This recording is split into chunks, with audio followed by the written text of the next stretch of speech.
나라 허여 주 모임 시작하겠습니다. 오늘 지난주 내가 앞에 잘라먹고 뒤에 부분 남은 거 오늘 하겠습니다. 오늘 제목은 이제 종말을 예언함이라는 걸 가지고 하겠습니다. 마태복음 23장 34절에 39절 말씀을 제가 그 중에서 34절에서 36절까지 읽어보겠습니다. 그러므로 내가 너희에게 선지자들과 지혜 있는 자들과 서기관들을 보내매 너희가 그 중에서 더러는 죽이거나 십자가에 못 박고 그 중에서 더러는 너희 회당에서 채찍질하고 이 동네에서 저 동네로 따라다니며 박해하리라. 그러므로 의인 아벨의 피로부터 성전과 제단 사이에서 너희가 죽인 바라가의 아들 사가라의 피까지 땅 위에서 흘린 의로운 피가 다 너희에게 돌아가리라. 내가 진실로 너희에게 이르노니 이것이 다 이 세대에게 돌아가리라. 오늘 이제 소제목은 피의 값이 그 흘리게 한 자에게 돌아간다 하는 제목을 가지고 말씀을 드리겠습니다. 오늘 본문에서 예수는 이제 지금 외식하는 자들을 책망하잖아요. 그들의 종말이 어떻게 될 것인지를 예수가 말씀하고 계십니다. 이게 피값이 그들에게 돌아간다 하는 것은 바로 이 외식하는 자들의 종말이라 말할 수 있어요. 의인 아벨의 피로부터 사가랴의 피까지 다 의로운 사람들이 이렇게 죽은 그 피의 값이 땅 위에 흘려졌잖아요. 피라는 것이 땅 위에서 흘린 의로운 피들은 지금 땅 속에서 그 피값을 달라고 이제 신원을 하고 있다. 아벨의 신원하는 피라 이렇게 말하잖아요. 그죠? 계시록 6장에 보면은 이런 말씀이 있어요. 죽임을 당한 영혼들이 제단 아래에 있어 큰 소리로 불러 이르되 거룩하고 참되신 대주께여 땅에 거하는 자들을 심판하여 우리 피를 갚아주지 아니하시기를 어느 때까지 하시려 하나이까 하니 이런 말씀이 있거든요. 그러니까 이 의로운 피들이 하나님이 그 원수를 갚아달라고 지금 계속해서 신원하고 있다는 것이 계시록에도 나와요. 이 하나님의 사람들, 이 하나님의 사람들에 대한 핍박은 예수 시대에나 또 지금 시대에나 매 한 가지로 계속 이런 일들이 일어난다 그 말이거든요. 앞으로 계속 동일하겠지만은 이들이 땅에서 흘린 의로운 핏값은 그 핍박하는 자들이 물게 될 것이다 하는 것이 성경 본문에 나오는 말씀의 주제라고 말씀드릴 수가 있습니다. 그래서 이 주 예수님은 이 피의 값이 다 이 세대에게 돌아가리라 이렇게 하시는데 이 세대라는 말은 어떤 말이냐 하면은 바로 그 혈통이고 그 가계고 그 시대라는 이런 뜻을 가지고 있어요. 그러니까 그 한 혈통에서 그런 일이 계속 발생한다. 그 가게에서 그런 일이 일어난다. 이런 말이거든요. 근데 이제 우리가 다시 한번 돌이켜 보면은 핍박을 당하는 편도 그 핍박을 당하는 편 안에서 한 계통안이 있는 거고 핍박을 하는 편도 또 하나의 계통을 이루어서 같은 계통 안에 그 사람들이 존재한다 이 말입니다. 그래서 우리는 이게 이제 핍박을 하는 사람 따로 있고 핍박을 받는 사람 따로 있다 이렇게 흔히 알 수가 있을 수가 있는데 그러나 사실은 이 핍박하는 자나 핍박받는 자나 사실은 다 같은 계보라고 할 수가 있습니다. 왜냐하면 아담의 계보 안에서는 한 가지라. 왜? 아담은 힘이 없으면 아벨의 계통 안에 서고요.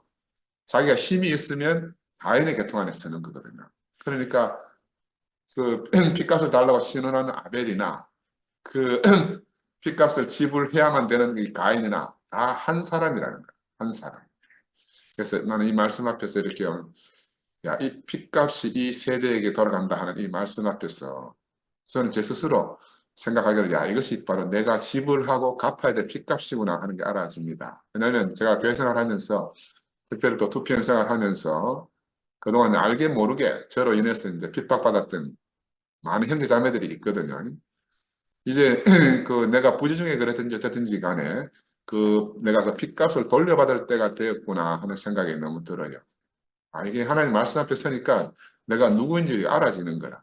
그래서 이 핏값은 그 피가, 신원하는 피가 그 신원이 끝날 때까지, 채워질 때까지 핏값을 물게 된다 하는 말씀이 오늘 본문에 있는데, 바로 이 말씀 앞에 서니까 자연의 무릎을 꿇을 수밖에 없는 상황이 됐습니다. 왜냐하면 내가 하나님 말씀 앞에 제가 있고, 또 이 말씀 앞에서 내가 누구인지 정체가 늘 밝혀지잖아요. 오늘 밝혀진 거는 오늘 밝혀진 대로, 또 시간이 흐르면서 또 내 정체가 더욱 밝혀지겠지만 하나님 말씀이 우리 앞에 있다는 것이 얼마나 감사한지 모르겠어요. 히브리서 12장 24절에 보면 아벨의 피보다 더 낫게 말하는 뿌린 피니라 이런 말씀이 있거든요. 예수, 이 아벨의 피보다 더 낫게 말하는 뿌린 피는 곧 예수의 피잖아요. 아벨의 피보다 더 낫게 말하는 예수의 피 안에서, 그 예수의 죽음 안에서 우리는 자랑할 것이 아무것도 없다는 것이 알아지지 않습니까? 그죠? 우리 한때는 항상 내가 아벨의 계보 안에 있는 줄 알았어요. 근데 사실은 알고 보니까 내가 가인의 계보 안에 있는 거야. 우리는 예수 안에 오지 않으면 가인 안에 있든지 아벨 안에 있든지 한 사람이라는 겁니다.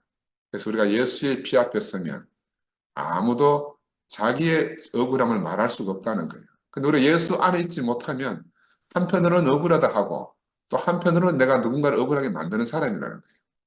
근데 우리는 그 남의 피를 요구할 자격이 전혀 없다는 것이 예수 안에 가면 우리가 이제 알아지는 겁니다.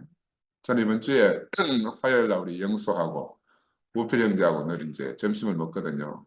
먹고 이제 또 우리 영수하고 우필이가 얼마나 강권하는지 목사님 돌아가시기 전에 한 봐야 안 됩니까 형님 해가지고 우리 아버지는 이 목사님 뵈러 갔다 왔어요. 내가 그 사실은 왜 갔다 왔는가 하면 내가 그 전주에 우리 그 제가 그런 본문 말씀을 읽었지 않습니까? 선지자들이 왔을 때는 죽이고 그 선지자들이 죽고 난 다음에는 비석을 세우고 기념한다. 바로 이 외식하는 자들, 바리새인과 서기관들의 실체가 그렇다고 본문을 지난주에 교재 말씀 읽었는데 제가 그 말씀을 보면서 제가 너무너무 내 자신이 이제 돌이켜지는 거라. 야, 내가 바로 그런 사람이 아닌가.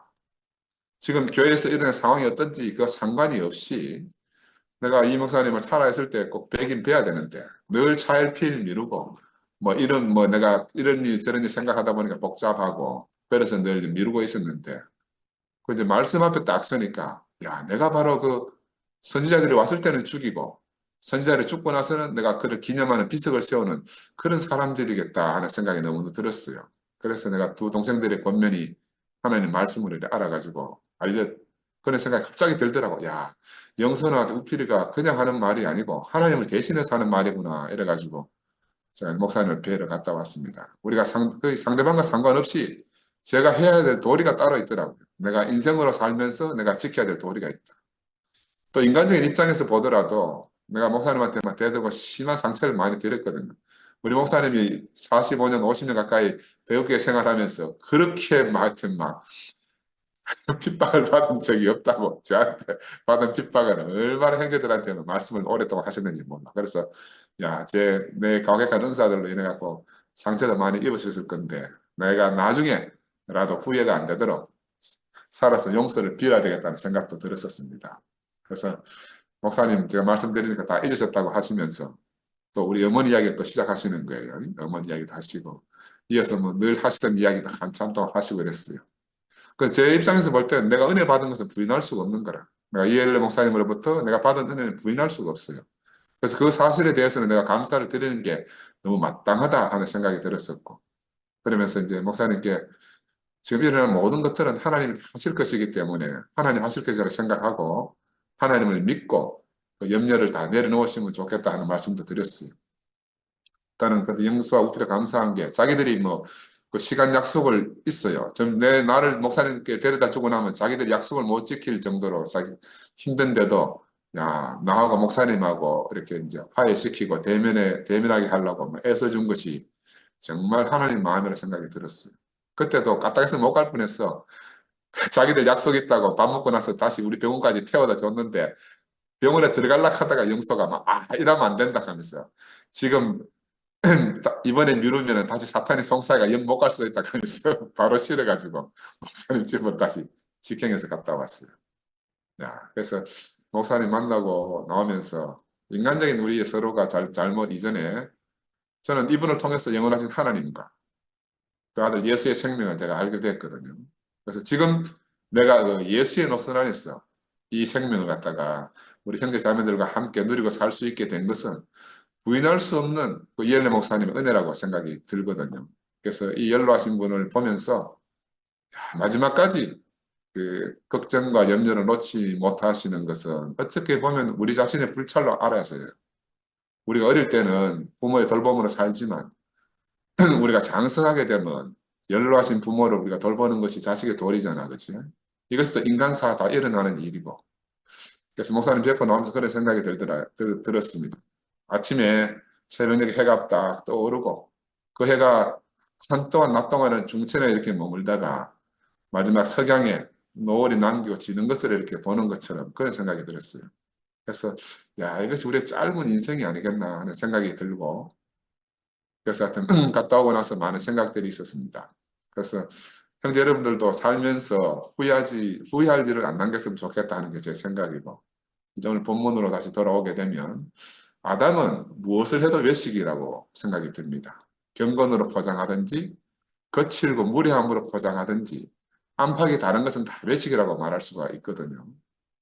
제가 제 자신을 봐도 그렇고 또 많은 사람들을 봐도 다 마찬가지라는 생각이 들어요. 이건 지난주에 제가 특별히 이제 지난주 토요일 날, 일요일 날 우리 현정이 간증을 들었잖아요. 현정이 입에서 터져나오는 간증을 통해서 우리가 봤습니다. 현정이는 자기 속에 있는 가난한 것, 그 자기 속에 너무너무 가난한 생명이 있는데 그게 누군가에게 들킬까 싶어서 마음과는 다르게 겉으로 막 거칠게 남들 이해할 수 없게 그렇게 막 표현하고 살았었지 않습니까?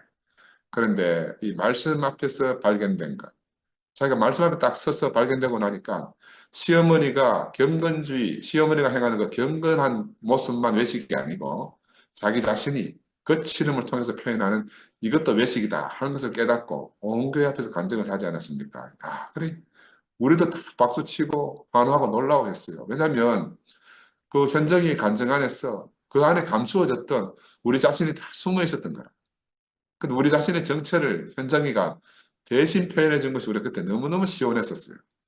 이날 현장의 간증은 하나님의 성령이 끌려서 자신으로서는 지킬 수 없는 간증을 했다고 상도가 또 뒤따라 나와 그렇게 또 화답도 했잖아요.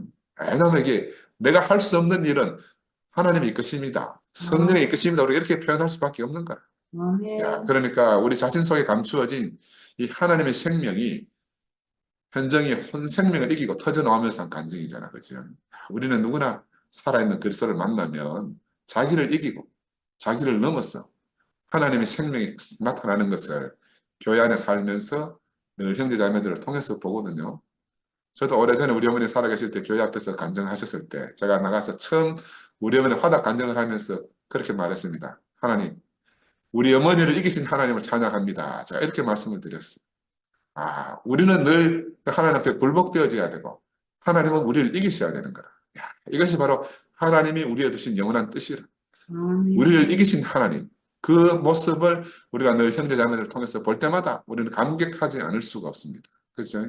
성경 안에 있는 그 우물가 사마리아 여인의 모습을 우리가 교회 생활하면서 교회 안에서 살아있는 지체들을 통해서 우리가 늘 경험하지 않습니까? 그렇지? 그러니 우리는 우리를 이기신 이 하나님을 찬양하지 않을 수가 없는 거라. 이걸 갖다가 성령의 감동이라 해도 되고 또 생명의 깨달음이라 해도 되고 또 어떤 사람들의 말로는 알아차립니다. 할 그 어떤 속생명 그렇게 표현할 수도 있습니다. 천연적인 우리의 혼과 우리 육신의 어떠함을 이기고 나오는 바로 살아있는 그 새 생명의 영트림하는 모습이다. 이렇게 표현할 수가 있잖아요. 지난주 러시아 캄차카 반도에서 막 지진도 나고 화산도 폭발하고 난리가 났지 않습니까? 온 땅을 갖다가 펄펄 끓는 그 붉은 용암으로 막 뒤덮고 하는 그런 모습을 봤는데 온 주변을 갖다 화산재로 뒤덮어 가지고 뭐 차들도 막 다 막 뒤덮어 있는 그런 모습을 봤는데 바로 그런 화산 폭발한 후에 그런 현상처럼 우리 모두에게 물이 바다 덮음 같은 그런 큰 은혜로 그 현장의 간증을 통해서 우리가 그 은혜의 덮음을 우리가 다 입었었습니다. 그러니까 우리가 우리를 보고 된다 안 된다 고민할 일이 전혀 없다는 것을 봤어요. 아멘. 너무너무 절박했어. 자기도 자기를 주체할 수 없는 그 너무 가난한 존재가 가난한 우리 현장을 보면서 우리가 교회 안에 살면서는 할 수 있는 사람들은 하면 되고 할 수 없는 사람은 할 수 없는 대로 그냥 몸 안에서 살다가 보면 어느 날 우리의 주님의 생명이 우리를 이기고 일하시는 것이 너무 소망이 되는 거라. 교회 안에 살기만 하면 되고 교회 안에 붙들기만 하면 된다는 말의 실체를 우리가 늘 보고 살지 않습니까? 그래서 우리는 지금 우리가 전에 한 번도 살아보지 못한 길을 지금 가고 있습니다. 우리는 그래서 매일 주 예수의 이름을 부르면서 하루를 살게 돼요. 찬송하리로다 주의 이름으로 오시는 이여 하고 그 이름을 우리가 부르고 사는 거예요. 우리 과거 교회 생활을 보면요. 누군가의 은혜의 덮음으로 우리가 교회 생활을 했었어요. 지금 이제 몸의 생활은 그때 교회 생활과 무엇이 다르냐? 구체적으로 지금 몸의 생활은 우리 각자가 자신의 죽음을 지불하고 사는 거예요. 아멘. 그전에는 누군가의 죽음으로, 누군가의 은혜로 우리가 덮음으로, 은혜의 덮음으로 살았다 하면은 지금은 구체적으로 우리 자신의 죽음을 지불하고 사는 삶이다. 그래서 교회 생활은 다른 말로 하면은 이 한때 우리가 선악과로 교회 생활이라는 그 생활 속에서 모든 문제를 선악과라는 문제로 도매급으로 한번 우리가 취급한 적이 있습니다. 세상과 하나님 나라를 이분법으로 탁 잘라서 보기도 했었고 선악과와 생명과를 칼로 무자르듯이 구분하고 그렇게 살았던 적이 있습니다. 근데 이제 와서 이렇게 보니까 이게 바로 우리가 어떻게 보면 세상 중에 세상으로 살았고 어떻게 보면 종교 중에 종교로 살았지 않았는가 하는 그런 생각이 들어요. 제가 우리 공손자매로부터 그런 소리를 정말 많이 들었거든요. 아니다, 우리는 종교가 아니다. 뭐 이렇게 항변하고 한 적이 많았습니다. 야, 근데 오늘 말씀 앞에 서니까 어쩌면 오늘 이 외식하는 자들과 우리가 동일하게 화 있을진저 하고 예수로부터 정말 지탄받을 수밖에 없는 삶을 사는 것이 아닌가 하는 생각이 들어요. 왜냐하면 이 문제를 좀 더 깊이 들여다보면요. 이 선악과로 타락한 아담의 죄의 본성은 예수 십자가의 죽으심의 은혜로 말미암아 처리되고 끝났잖아요. 그죠? 우리의 어떠함으로 처리된 게 아니라 이 우리 선악과로 인한 죄의 본성은 우리의 어떠함과 전혀 상관이 없이 예수 안에서 예수의 십자가의 죽으심 안에서 이미 해결되고 끝난 문제라. 그래서 바울은 이 사실을 갖다가 우리가 예수 십자가에서 함께 죽고 함께 살림을 받았다고 이렇게 말하고 있어요. 이것은 이미 과거 완료형이라. 근데 우리는 예수가 그렇게 다 끝내놓은 그걸 가지고도 아직도 저건 선악과야. 저건 세상이야. 이렇게 말하면서 그 문제를 우리 자신의 행위 문제로 이렇게 오해한 거를. 그 예수의 십자가의 죽음을 너무너무 하락시켜가지고 그 십자가 사건을 무용하게 만들었다. 무용하게 만들고 말았다 하는 생각이 들어요. 우리가 뭔가 잘못 알고 오해해가지고. 그래서 이 예수의 십자가의 죽음과 이 죽음을 통해서 모든 아담 안에 있던 선악과라는 죄의 본성이 영 단번에 끝났다는 걸 우리가 다 알아야 되잖아요. 그 선악과는 더 이상 우리 언급하면 안 될 문제거든요. 왜냐하면 선악과 문제는 예수가 다 끝내버렸기 때문에. 그럼 우리의 문제는 무슨 문제인가? 우리가 우리의 문제하고 선악과의 문제를 구별해야 되는 그런 인식이 필요하다는 생각이 듭니다. 고린도후서 5장 17절에 보면 그런즉 누구든지 그리스도 안에 있으면 새로운 피조물이라. 이전 것은 지나갔으니 보라 새 것이 되었도다. 이미 우리는 새로운 피조물이고 우리의 과거 그 이전 것은 이미 예수 안에서 끝났다는 거야. 그래 누구든지 이 사실을 믿고 시인하기만 하면 우리는 거듭난 사람이라는 것을 성경은 말하고 있어요. 아멘. 야, 그런데 그러면 우리의 삶 안에서 끊임없이 일어나는 여러 가지 갈등이나 이런 문제들은 그럼 무엇인가? 우리의 생각과 감정과 의지 등을 통해서 나타나는 어떻게 보면 하나님 처음 지으실 때 우리에게 주신 그 혼의 기능으로 발생하는 현상이니까 이것은 선악과 문제와 좀 다른 문제라는 우리가 새로운 시각을 가질 필요가 있지 않나 하는 생각이 들어요. 선악과를 먹고 타락하기 전에도 이 혼은 있었거든요. 하나님의 숨이 불어넣어져서 생긴 그 혼 안에 정상적인 기능이 있는데 이 기능들이 지금 뭔가 오작동을 해서 우리가 함께 살면서 여러 가지 불편한 일들이 생기지 않습니까? 그죠? 그래서 이 문제를 선악과의 문제하고 좀 구분하는 것이 필요하겠다는 생각이 제가 들었습니다. 바울은 뭐라고 말하는가 하면 내 마음은 원인데 그 마음의 원대로 행할 수 없는 육신의 한계를 바울이 고백했어요. 그러니까 이 문제는 바울뿐만이 아니고 우리 모두의 문제라고 생각이 됩니다. 왜 우리의 거듭난 생명은 자라지 않는가?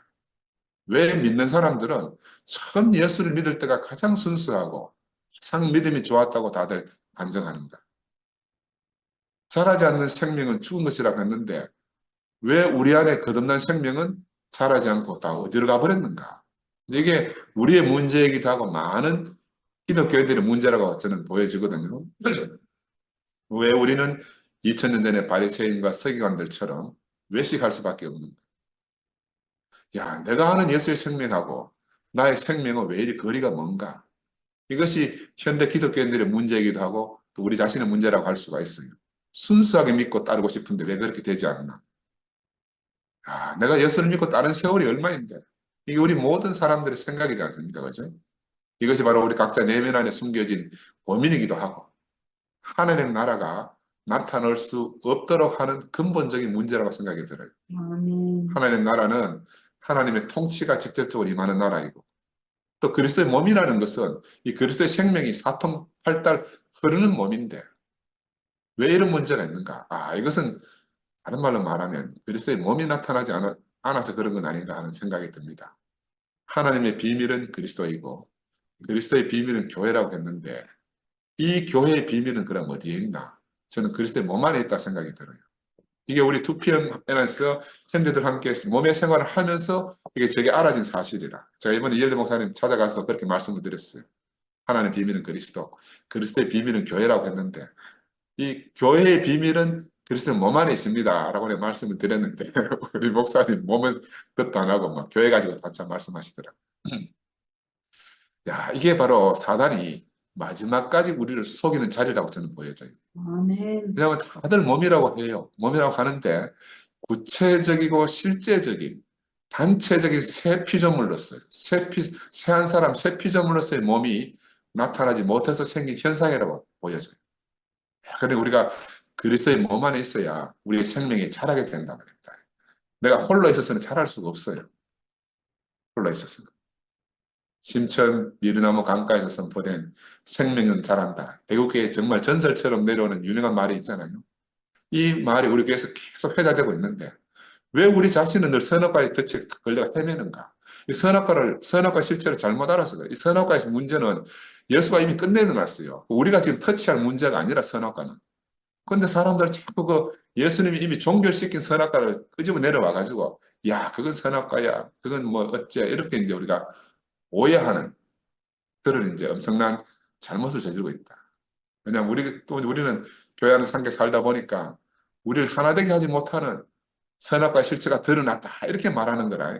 하나 되게 하지 못하는. 근데 난 이것도 좀 뭔가 잘못됐다고 생각이 들어요. 그리고 우리만 이 사실을 발견했다고. 바울이 못 본 것을 우리가 발견했다고. 스스로 너무 대견해하고 나르시즘에 빠져가지고 야, 이 선악과가 바로 내가 처리하고 버려야 할 좀 나쁜 것을 그렇게 알고 살게 됐어요. 근데 이건 내가 처리할 문제가 아니고 이 선악과의 문제는 예수가 처리하셨어요. 예수가 십자가에 죽으심으로 완벽하게 끝내놓으신 거라. 아담 한 사람으로 죄의 문제가 우리에게 들어왔다 그러면 예수 한 사람으로 이 죄의 문제가 다 끝나고 생명의 영이 우리에게 도래하게 된 거라. 근데 이거를 우리가 뭔가 오해하고 있단 말입니다. 그래서 이 사실은 발견했다는 그 발견으로 모든 것을 이분법으로 재단했고 그걸 가지고 누군가를 판단하고 정죄하는 그런 외식하는 자에 우리가 속했음을 지금 이렇게 이제 교회가 다 깨지고 나니까 시간이 지나고 나니까 이게 백일에 드러난 겁니다. 그 저는 이 말씀 앞에 서니까 야 우리가 바로 그 피해 값을 바로 돌려받아야 돼. 우리가 그 모든 의인들을 핍박했던 그 핍박하는 자로서 그 핏값을 돌려받아야 할 우리 자신이구나 하는 게 제가 너무너무 알아졌어요. 그걸 고백할 수밖에 없는 거야. 야, 내가 정말 무언가 잘못 오해하고 잘못 살아왔구나, 그동안. 그래서 저는 이 교회 안에서 일어나는 이런 일들의 실체는 처음부터 해동되어 있었던 이런 잘못된 어떤 문제가 시간이 흐르면서 더 강화되어 가지고 이제 마지막에 이렇게 이제 폭발한 상황이 아니겠나 하는 그런 생각이 들었어요. 그래서 난 형제 여러분들에게 말씀드리는 거는 우리가 지금 선악과 실체의 문제도 잘 제대로 알고 그리고 우리 현실 안에서 교회 생활하면서 몸의 생활을 하는데 일어나는 갈등이나 이런 것들은 왜 생기는가? 이건 선악과의 문제라기보다는 혼의 기능이 어떠함 때문에 생기는 문제니까 이거 구별해서 봐야 되는데 이거 자꾸 섞어가지고 이분법적으로 보다 보니 우리가 아닌 모든 사람을 갖다 선악과로 다 정죄하는 그런 오리에 빠지게 된 겁니다. 빠지게 됐어요. 그래서 몸의 생활이 없는 교회 생활은 한편으로 우리가 너무 만족했었어요. 근데 그걸 잘못됐다 말할 수도 그건 정말 거룩한 성소 생활로 보입니다. 성소 생활. 그러나 휘장이 처진 지성소의 삶까지는 갈 수가 없는 게 안타까운 일이었어요. 지성소는 구약에 보면 대제사장이 1년에 한 번 목욕 재개하고 정결 의식을 치른 후에 들어갈 수 있는 곳이라고 그렇게 하잖아요. 야, 그런데 예수의 십자가의 죽으심으로 이 휘장이 열렸다는 거예요. 열렸어. 그래서 우리는 구체적으로 지성소의 하나님과 영으로 생명으로 교통하는 그리스도의 몸의 생활 시대가 이미 예수로 말미암아 열려졌어요. 열려졌어요. 그러니까 이 몸의 생활이라는 건 다른 말로 말하면 우리 자신의 죽음을 매일 지불하는 생활이라고 말할 수가 있습니다. 다시 말해서 우리의 타락한 혼생명, 선악과를 말미암아 타락한 혼생명은 예수 십자가의 죽으심으로 말미암아 회복이 되었지만 그 선악과의 근본 문제가 처리는 되었지만 그러나 우리 혼이 안고 있는 그 다른 문제가 있잖아요.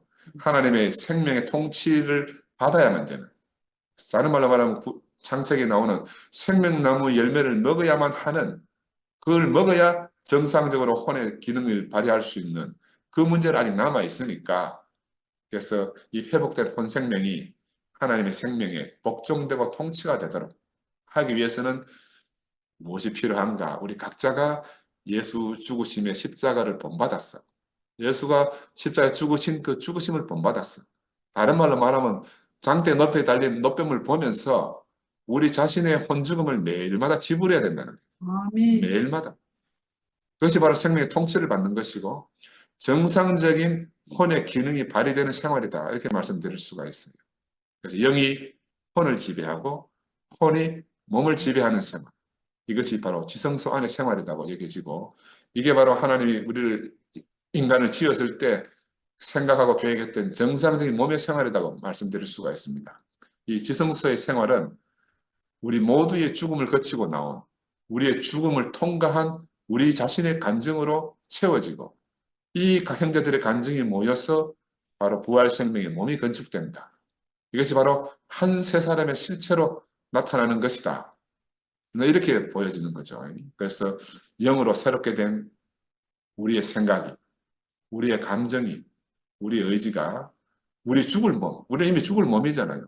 우리의 죽을 몸을 그리스도의 몸으로 다시 살게 해서 거룩한 산제사로 드리게 되는 이 영광스러운 직임이 우리에게 주어진 거라. 그리고 이걸 보니까 감당이 안 돼, 감당이 안 돼. 그래서 그리스도의 장성한 분량까지 자란다는 이 성경 안의 약속은 바로 우리가 그리스도의 몸된 생활 속에서 이루어진다는 겁니다. 생명이 자라려고 하면은 죽음을 지불한 만큼 생명이 자라는 거예요. 아멘. 생명이 그냥 자라는 게 아니고 생각 속에서 자라는 게 아니고 우리의 죽음이 지불된 만큼 아멘. 우리 형제들의 죽음이 지불된 만큼 음. 우리의 몸이 자란다는 거예요. 그래서 이 아멘. 생명을 다른 말로 하면 죽음을 먹고 자라는 생명이다. 예수 십자가의 죽음 속에서 자라는 생명이다. 이렇게 말씀드릴 수가 있습니다. 그래서 몸의 생활, 이것이 바로 예수가 약속한 모든 것을 유업을 받는 바로 그 길입니다. 첩경이라고 할 수가 있습니다. 하나님의 기업의 영광도 그 기업의 풍성도 다 이 몸 안에 있는 비밀입니다. 이 몸 안에. 내 개인적인 몸을 말하는 게 아니고 이 단체적인 새 한 사람의 몸 안에 있는 비밀이다. 이렇게 말씀드릴 수가 있어요. 이게 얼마나 놀랍습니까? 얼마나 놀라운 비밀이 이 몸 안에 들어있는지 모르겠어요. 야, 이 감당할 수 없는 영광을 하나님이 매일 우리 눈앞에서 전시해 주지 않습니까? 그렇지? 아멘. 그래서 우리가 몸 안에 산다는 것이 무엇인가? 우리가 몸 안에 살려면 우리 자신의 혼의 기능을 이 생명의 영, 부활 생명으로 늘 다스림 받아야 된다. 그리고 우리가 그리스도의 몸 안에 있지 않으면 우리는 이 혼 문제가 구체적으로 드러나지 않는 거라. 이 몸의 생활을 하다 보니까 뭐 형제들하고서 부대끼기도 하고 하면서 내 자신의 혼의 문제가 다 드러나는 거라. 어떤 사람은 이게 드러나는 게 싫어서 뭐 도망가서 숨기도 하고 영 교회를 떠나기도 하잖아요. 우리가 몸이 되려고 하면 어차피 지불해야 될 대가라. 그래서 이것이 처리받는 것이 몸이 없으면 우리가 알 수가 없어요. 우리의 죽음이 왜 필요한지 우리가 구분이 안 되는 거야. 지금도 그리스도의 몸이 건축되기 위해서 형제 자매들이 서로 많은 과정들을 겪고 있는 것이 우리가 보이잖아요. 우린 옛날 교회 생활하면서 이 선악과의 실체를 갖다가 우리가 발견한 것이 이 선악과 실체고 이게 가장 놀라운 비밀이라고 얘기했어요. 이게 오해된 거라. 그래 이거는 이제 보니까 예수가 십자가에서 이미 처리하셨습니다. 우리는 지금 우리가 생활 속에서 우리 교회 생활 속에서 그리스도의 몸된 생활 속에서 나타난 이 선악과의 문제라기보다는 그냥 우리 천연적인 혼의 기능 때문에 그 부활 생명의 다루심을 받지 않은 그 천연적인 혼의 기능 때문에 일어난 문제예요. 이걸 우리가 좀 꼭 구분했으면 좋겠다 해서 제가 오늘 오늘 형제자매 여러분들에게 말씀을 드리는 겁니다. 그런데 아멘. 다른 말로 말하면요, 세상의 많은 기독교인들도 예수의 십자가의 죽으심의 은혜로 다 거듭난 사람들이에요. 왜냐하면 이것은 그들의 행위로 인한 것이 아니고 전적으로 하나님의 은혜로 말미암았어요. 우리도 아멘. 마찬가지입니다. 그러니 그리스도 안에서 보면 그들과 우리가 차별이 없어요. 저는 근데 차별이 늦을 때까지 알고 그렇게 오해하고 살았었거든요. 근데 하나님 말씀 안에서 보면 그들과 우리가 차별이 없어요. 단지 지금 보면 과거에 우리가 좀 더 나은 교회 생활을 한다고 우리가 치부했잖아요. 자부했잖아요. 근데 오늘 하나님 말씀 앞에 서 보니까 실상은 우리가 외식하는 바리새인과 서기관들과 하나도 다름이 없다는 게 알아져요. 왜냐하면 우리도 이 꼭 바리새인 서기관들처럼 그건 선악과야. 그건 세상이야. 그건 종교야 하고 우리 자신을 선민의식 속에 가두고 살았습니다. 유대인들이 자기들을 선민 사상 속에 가두고 살았듯이. 우리 정말 이렇게 잘못 알고 살았던 거예요. 그런데 바로 그 강포의 씨가 우리 속에서 자라서 지금 이런 일이 벌어진 원인이 되지 않았나 하는 저는 생각이 들어요. 아담이 먹은 선악과로 인한 타락한 본성은 예수의 십자가의 죽으심으로만 처리됩니다. 우리 어떠함으로 처리되는 게 아니에요. 우리는 그건 선악과의 어떠냐 이런 말을 진짜 앞으로 절대로 하면 안 될 것 같아요. 이건 이미 예수가 끝내놓으신 문제고 우리는 생명의 다루심으로 혼을 복종시키고 이 혼의 어떠함을 통해서 우리의 몸이 하나님께 거룩한 산제사로 드려져야 된다는 사실을 꼭 기억했으면 좋겠다. 그래서 아담의 후손은 우리가 그 선악과 문제는 우리가 스스로 어찌할 수 없어요. 그래서 하나님이 아들 예수를 보내셨고 그래서 하나님 아들 예수가 십자가에 죽으심으로 끝내버리게 된 거예요. 바로 이것을 믿는 것이 거듭남이고 이것이 바로 하나님의 생명을 공급받는 성령의 도우심을 받는 새 생명의 시작이고 출발이라 이렇게 말씀드릴 수가 있습니다. 아멘. 그런데 이것도 우리가 자꾸 오해하는 게 이걸 개인의 문제로 생각할 수 있거든요. 이건 개인의 문제로 끝날 것이 아니고 이 생명은 그리스도의 생명의 공급이 풍성한 몸 안에서 생활할 때 비로소 이 그리스도의 생명이 자라게 된다는 거예요. 몸 안에서 생활할 때. 몸이 없으니까 예수의 십자가의 죽으심으로 거듭났지만 많은 기독교인들이 잘하지 못한 거라. 잘하지 못하니까 늘 처음 믿을 때만 돌이키고 애통해하는 거죠. 예수는 바로 이 새 피조물의 머리가 되시기 위해서 십자가의 길을 가셨어요. 이건 다른 말로 하면 우리 각자의 어떤 개인적인 어떤 문제를 해결해 주시기 위해서 가신 것이 아니단 말이에요. 아담의 근원적인 문제를 영단번에 해결하기 위해서 그 길을 가신 거라. 그래서 몸의 생활이 없는 교회 생활은 거룩한 성소 생활 안에서만 머무르는 것을 보입니다.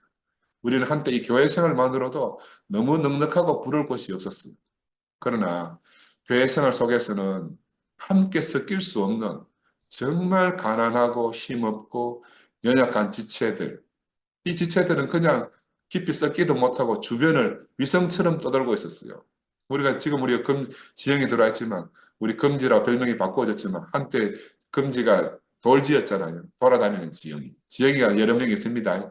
약사 지형이는 약지라고 말하고 우리 피아노 지형이는 피지라고 말하고 돌아다니는 지형이는 돌지라고 말하고 나는 근데 이 돌아다니는 지형이 돌지의 그 마음속의 아픔을 몰랐어요. 나는 투피엠에 와서 지영이가 자기가 왜 돌아다닐 수밖에 없는지를 간증하고 비로소 난 지영이의 아픔을 알았어. 자기는 돌아다니고 인사하지 않으면 아무도 자기를 아는 체 해주지 않는 교회라는 거예요. 저도 예외는 아니었어요. 지영이가 돌아다니면서 삼촌 안녕 안 하면 나는 아는 척 안 하는 거라. 야, 그래 이 몸의 생활이 아니므로 교회 생활 안에서는요. 그건 너의 문제라고 이렇게 치부해 버릴 수가 있는 거라. 몸이 아니기 때문에. 교회 생활은요, 적당한 계보 안에만 있으면 되는 생활이 교회 생활이라 말할 수가 있어요. 야, 그런데 그리스도의 몸된 생활 속에 와서 보니 지영이하고 함께 수면 위를 운행하시는 하나님의 실체가 이 몸된 생활을 하면서 비로소 보이는 거예요. 나는 지영이가 돌아다닌다 하는데, 아, 하나님의 신이 저렇게 수면 위로 돌아다니시는구나. 돌아다니는 지영이가 보이는 게 아니고, 돌아다니는 하나님이 보이는 거라. 하나님이 앉을 자리가 없어서 수면 위로 운행하시는구나. 그러니까 이 지영이뿐만이겠습니까? 우리가 그 천하에 없는 교회 생활을 하는 그 교회 생활 속에서도 함께 안식하지 못하고 우리 교회 주변을 서성이던 많은 형제 자매들이 있는 게 지금 와서 보니까 이 이제 하여튼 동태눈 같은 데 눈이 이제 비로소 떠여지니까 그 형제 자매들의 아픔이 보이는 거예요. 아, 이게 바로 그리스도의 몸된 생활입니다. 지체의 아픔이 내 아픔인 그런 생활이 몸의 생활이구나 하는 게 이제 비로소 이제 알아졌습니다. 우리가 표면적으로 보면 우리의 기호와 성격과 그 어떤 것들을 우리가 만날 수가 없어요. 그렇지만 예수가 살아낸 그 길, 영광의 길이지만 한편으로는 고난의 길인 그 길, 그 십자가의 길을 우리 각자가 지고 사는 삶이 바로 그리스도의 몸된 생활이다라고 여겨집니다. 아멘. 그래서 이 몸은 세상에 없는 몸이에요. 세상에 없는 몸이에요. 그러니 천국이라고 우리 표현할 수가 있습니다. 이 땅에서는 존재하지 않기 때문에 하늘에서 내려온다. 우리가 이렇게 표현할 수가 있어요. 내 생각과 내 관념 밖에서 왔기 때문에. 야, 그러니 우리 지난주 나를 그 안에 던지면 우리 기철형제의 감정처럼 우리 그 놀랍고 아름다운 감정 우리가 봤잖아요. 소금 인형처럼 그 바다 속으로 내가 녹아진다는 거라. 야, 아멘. 무릎이 잠기면 무릎이 사라지고 발목이 잠기면 발목이 사라지고 우리 가슴이 잠기면 가슴이 사라지고 우리 전체가 잠기면 우리가 다 사라져 버리는 놀라운 생활이 바로 몸된 생활이지 않습니까? 야, 이 소금의 고향은 소금 인형의 고향은 원래가 바다였는데 우리가 몸이 되지 않고는 알 수가 없었던 거라. 아멘. 내가 녹아질 수 있는 큰 내가 있다는 게 얼마나 감사합니까? 아멘. 하나님 바로 이 몸을 주시기 위해서 이 몸으로 당신의 통치를 드러내시기 위해서 그렇게 당신의 아들을 십자가에 죽게 하셨고 다시 살려서 보호자 우편에 앉게 하셨고 보혜사 성령을 우리에게 주셔가지고 우리가 교통하고 우리가 각자 개인으로 사는 것이 하나님의 목표가 아니고 우리를 새 한 사람, 단체적인 새 한 사람으로 그리스도의 몸으로 만유 가운데서 우뚝 세우셔가지고 당신의 기업의 영광의 풍성을 알게 하시려고 하신 거잖아요. 야, 이게 얼마나 감사한지 모르겠어요. 너무너무 중요한 문제라고 생각이 들고 제가 다시 한번 정리해 보면 지금 우리는 거듭난 생명을 가지고 우리 안에서 일어난 다름받지 않아서 생기는 혼생명의 문제로 몸의 생활을 하면서 하나님의 통치를 직접 받고 있습니다. 그리스도의 몸 안에서 우리가 통치를 받고 있어요. 이제 우리는 예수 그리스도의 부활 생명의 공급으로 이 생명나무의 열매의 공급을 풍성하게 받아가지고 그리스도의 몸을 건축하는 산재물이 되기 위해서 오늘도 우리 혼생명 안에 있는 한 요소들을 우리가 처리받고 있습니다. 우리를 그리스도의 몸이 되도록 부르신 분. 우리는 우리의 영 안에 있는 부활 생명의 공급을 통해서 우리 혼의 죽음을 매일매일 지불해야 합니다. 이것이 우리가 져야 할 우리 자신의 십자가의 삶이라고 할 수가 있어요. 아멘. 이것은 우리가 지는 십자가는 죄의 본성을 끝내는 예수의 십자가와는 근본적으로 달라요. 우리가 져야 할 우리 자신의 십자가는 우리 안에 혼을 처리해서 예수 생명에 굴복시키는 그런 십자가를 할 수가 있고요. 이 십자가를 지고 예수를 따르는 것이 바로 외식을 끝내고 참 생명으로 사는 길입니다. 이건 바로 니고데모나 부자 청년이 살 수 있는 길이기도 해요. 그들은 이 길을 몰라서 다른 길로 갔습니다.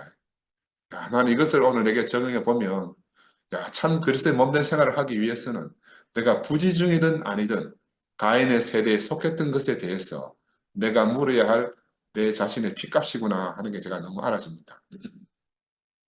요즘 형제들 안에서 유행하는 말로 미당 찍지 마라 하잖아요. 이건 무슨 말이가 하면 네 핏값이 필요하다 그 말이거든요. 그리고 우리 자신의 핏값이 지불되지 않으면 그들의 억울함이 해소되지 못하기 때문에 우리가 몸의 생활을 하는데 걸림돌이 된다는 거예요. 아, 그래서 핏값을 지불하는 형제들에게 우리는 마땅히 핏값을 지불해야 되는 거예요. 그 세대에게 돌아갈 것이라는 말이 바로 이 말이구나 하는 게 알아지고요. 우리가 이열리 목사님 옛날에 말씀하셨어요. 형제에게 용서를 구할 때는 100%만 해서는 안 된다. 그 형제가 협조하도록 120%, 200% 상대가 협조할 때까지 용서를 구하는 것이 참된 용서다. 이렇게 말씀하신 적이 있어요.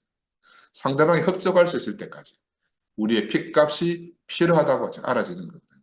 그래서 늘 긍휼을 구하는 자리에서 살아야 합니다. 이 말씀 앞에 서서 이 말씀을 통해서 제가 깨닫게 되는 비밀입니다. 그리스도의 몸된 생활을 통해서 발견되는 비밀인 거예요. 그래서 요즘 형제들을 보면 그 값을 마땅히 지불하고 사는 것이 보여요. 아멘. 얼마나 감사한지 모르겠습니다. 하지만 이것은 어쩔 수 없는 일입니다. 왜냐하면 당연히 우리가 지불하고 가야 될 우리의 핏값이라. 그래야 공의에 우리 하나님이 불의해지지 않는 거예요. 우리가 우리의 핏값을 지불하지 않으면요, 누군가는 그건 밀양이야 그래요. 밀양 찍지 마라 이렇게 말합니다. 우리가 십자가에 죽으신 예수를 보고 우리도 매일마다 우리의 십자가의 죽음을 지불하고 살아야 됩니다. 아멘. 그래서 예수는 오늘 서기관들과 바리새인들을 질타하잖아요. 화 있을진저 화 있을진저. 종말에는 모든 것이 드러난다 했습니다. 밀과 가라지는 함께 묻혀서 자라는 것지만 수확할 때 밀은 밀로서 가라지는 가라지로서 드러나고 그들이 어떠한 대로 심판받게 되는 거잖아요. 추수하는 농부의 손에서 밀은 곡간으로 들어가고 가라지는 불쏘시개로 자기 갈 곳으로 가게 됩니다. 위선자들이 그 어떠한 것으로 자기의 길을 합리화하고 변명하고 위장할지라도 결국에는 모든 것이 진실대로 드러난다는 거예요. 하나님의 말씀이 없으면요, 내가 위선자임을 알 수가 없어요. 그리스도의 몸이 없으면 내가 위선자임이 발견되지가 않아요. 그러니까 이런 세계로 우리를 대신해서 먼저 십자가를 지시고 죽음을 통과해서 부활 생명으로 우리를 새 생명 가운데로 살게 하시고 우리 각자도 자기의 십자가를 지고 자기의 혼 생명을 다스렸어. 우리의 죽을 몸을 다시 살려서 이 그리스도의 몸 안에서 부활의 몸으로 거룩한 산제물로 드려지게 하신 우리 주님을 찬양합니다. 아멘. 감사합니다. 아멘. 아멘. 아멘.